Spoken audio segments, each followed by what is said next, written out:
brought up Tbilisi, and I everywhere I go, like I go to these camps and clinics, and depending on what town I'm in, right, we do this.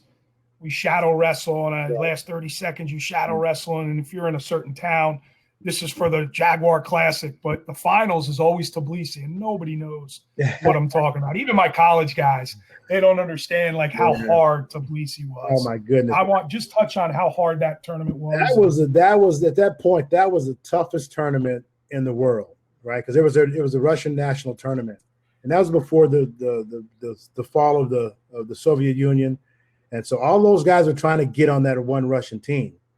And it was very difficult. I mean, the top 10 guys were like 1 or 2 points away from each other. Right. And so that if you win that tournament, I mean, I went in 87 and 88.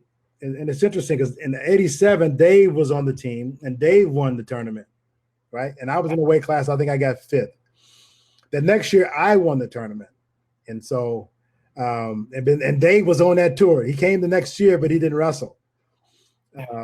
But that tournament, man, was just an incredible tournament. It was tough.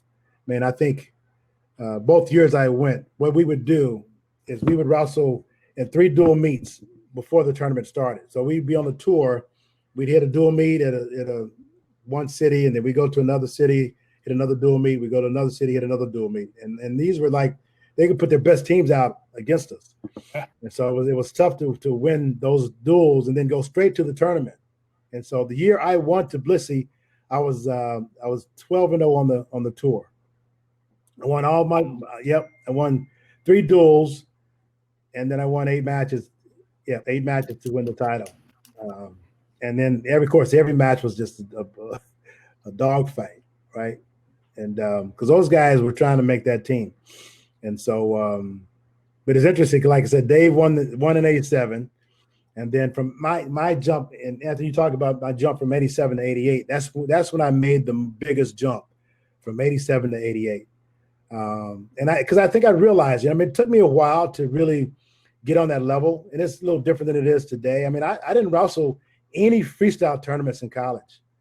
Once I hit college, I never wrestled until I got out of school, and probably because our coach Chesbro just wasn't a freestyle guy. I mean, he didn't care about it. He didn't really push it, So when the season was over, he was done.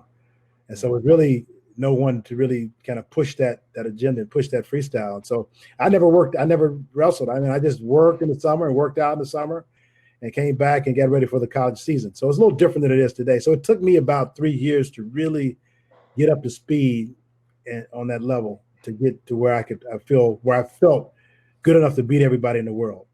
But once I won that Tbilisi tournament, I knew I was ready. I knew I was ready to win.